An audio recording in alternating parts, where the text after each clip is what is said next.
Confrontation with the unconscious. After the parting of the ways with Freud, a period of inner uncertainty began for me. It would be no exaggeration to call it a state of disorientation.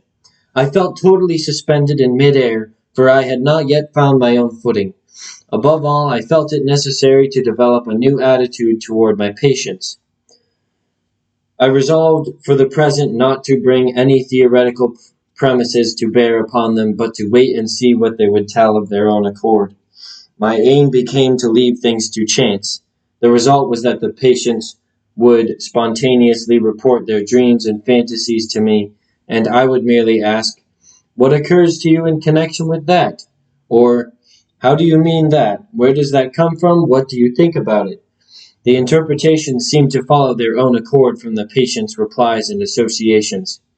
I avoided all theoretical points of view and simply helped the patients to understand the dream images by themselves without application of rules and theories.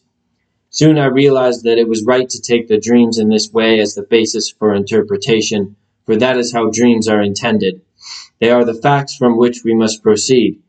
Naturally, the aspects resulting from this method were so multitudinous that the need for a criterion grew more and more pressing. The need, I almost put it, for some initial orientation. About this time I experienced a moment of unusual clarity in which I looked back over the way I had traveled so far. I thought, now you possess a key to mythology and are free to unlock all the gates of the unconscious psyche. But then something whispered within me, why open all the gates? And promptly the question arose of what, after all, I had accomplished. I had explained the myths of people of the past. I had written a book about the hero, the myth in which man has always lived. But in what myth does man live nowadays? In the Christian myth, the answer might be, do you live in it? I asked myself. To be honest, the answer was no. For me, it was not what I lived by. Then do we longer have any myth? No, evidently we no longer have any myth. But then what is your myth? The myth in which you do live? At this point, the dialogue with myself became uncomfortable, and I stopped thinking. I had reached a dead end. Then, around Christmas of 1912, I had a dream. In the dream, I found myself in a magnificent Italian loggia with pillars, marble floor, and marble balustrade. I was sitting on a gold Renaissance chair. In front of me was a table of rare beauty. It was made of green stone, like emerald. There I sat, looking out into the distance, for the loggia was set high on the tower of the castle. My children were sitting at a table too. Suddenly a white bird descended, a small seagull or a dove. Gracefully it came to rest on a table, and I signed to the children to be still so that they would not frighten away the pretty white bird. Immediately the dove was transformed into a little girl about 8 years of age with golden blonde hair. She ran off with the children and played with them among the colonnades of the castle. I remained lost in thought, musing about what I had just experienced. The little girl returned and tenderly placed her arms around my neck. Then she suddenly vanished. The dove was back and spoke slowly in a human voice. Only in the first hours of the night can I transform myself into a human being, while the male dove is busy with the 12 dead, it said. Then she flew off into the blue air, and I awoke. I was greatly stirred. What business would a male dove have with 12 dead people? In connection with the emerald table, the story of the tabulus margina occurred to me, the emerald table in the alchemical legend of Hermes Trismegistus. He was said to have left behind a table upon which the basic tenets of alchemical wisdom were engraved in Greek. I also thought of the 12 apostles, the 12 months of the year, the signs of the zodiac, etc. But I could find no solution to the enigma. Finally, I had to give up. All I knew with any certainty was that the dream indicated an unusual activation of the unconscious. But I knew no technique whereby I might get to the bottom of my inner processes. and so there remained nothing for me to do but to wait, go on with my life, and pay close attention to my fantasies. One fantasy kept returning. There was something dead present, but it was also still alive. For example, corpses were placed in crematory ovens,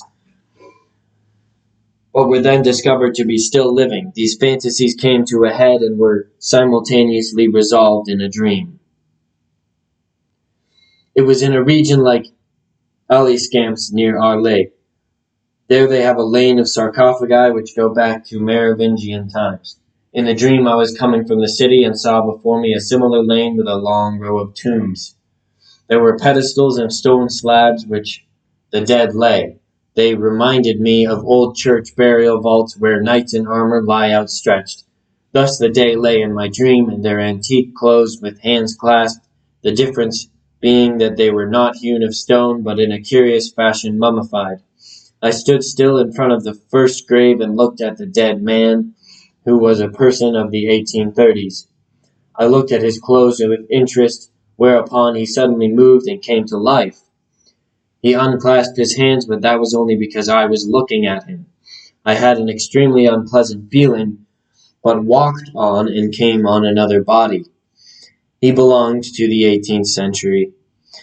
There exactly the same thing happened. When I looked at him, he came to life and moved his hands. So I went to the whole row, which until I came to the 12th century, that is, a crusader in chain mail who lay there with clasped hands.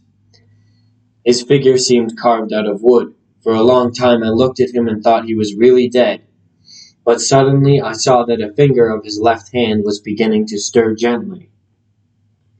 Of course, I had originally held to Freud's view that vestiges of old experiences exist in the unconscious. But dreams like this and my actual experiences of the unconscious taught me that such contents are not dead, outmoded forms, but belong to our living being. My work had confirmed this assumption, and in the course of years there developed from it the theory of archetypes. The dreams, however, could not help me over my feeling of disorientation. On the contrary, I lived as if under a constant inner pressure. At times this became so strong that I suspected that there was some psychic disturbance in myself. Therefore, I twice went over all the details of my entire life, with particular attention to childhood memories, for I thought there might be something in my past which I could not see and which might possibly be the cause of the disturbance. But this retrospection led to nothing but fresh acknowledgment of my own ignorance. Thereupon I said to myself, since I know nothing at all, I shall simply do whatever occurs to me. Thus I consciously submitted myself to the impulses of the unconscious. The first thing that came to the surface was a childhood memory from perhaps my 10th or 11th year. At that time I had a spell of playing passionately with building blocks. I distinctly recalled how I had built little houses and castles using bottles from the sides of gates and vaults. Somewhat later I had used ordinary stones with mud for mortar. These structures had fascinated me for a long time. To my astonishment, this memory was accompanied by a good deal of emotion. Aha, I said to myself, there is still life in these things. The small boy is still around and possesses a creative life which I lack. But how can I make my way to it? For as a grown man it seemed impossible to me that I should be able to bridge the distance from the present back to my 11th year. Yet if I wanted to re-establish contact, I had no choice but to return to it and take up a child's life and a child's games. This moment was a turning point in my fate, but I gave in only after endless resistances with a sense of resignation. For it was a painfully humiliating experience to realize that there was nothing to be done except play childish games. Nevertheless, I began accumulating suitable stones, gathering them partly from the lake shore and partly from the water, and I started building. Cottages, a castle, a whole village. The church was still missing, so I made a square building with a hexagonal drum on top of it, and a dome. A church also requires an altar, but I hesitated to build that. Preoccupied with the question of how I could approach this task, I was walking along the lake as usual one day, picking stones out of the gravel on the shore. Suddenly I caught sight of a red stone, a four-sided pyramid about an inch and a half high. It was a fragment of stone which had been polished into the shape by the action of the water. A pure product of chance. I knew at once this was the altar. I placed it in the middle under the dome, and as I did so, I recalled the underground phallus of my childhood dream. This connection gave me a feeling of satisfaction. I went on with building my game after the noon meal every day, whenever the weather permitted. As soon as I was through eating, I began playing, and continued to do so until the patients arrived, and if I was finished with my work early enough in the evening, I went back to building. In the course of this activity, my thoughts clarified, and I was able to grasp the fantasies whose presence in myself I dimly felt. Naturally, I thought about the significance of what I was doing and asked myself, now really, what are you about? You are building a small town and doing it as if it were a right. I had no answer to my question, only the inner certainty that I was on the way to discovering my own myth. For the building game was only a beginning. It released a stream of fantasies which I later carefully wrote down. This sort of thing has been consistent with me, and at any time later in life, when I came up against a blank wall, I painted a picture of or hewed stone. Each such experience proved to be a right d'entrée for the ideas that works that followed hard upon it. For the ideas and works that followed hard upon it. Everything that I have written this year and last year, the undiscovered self, flying saucers, a modern myth, a psychological view of conscience, has grown out of the stone sculptures I did after my wife's death. The close of her life, the end, and what it made me realize wrenched me violently out of myself. It cost me a great deal to regain my footing, and contact with stone helped me.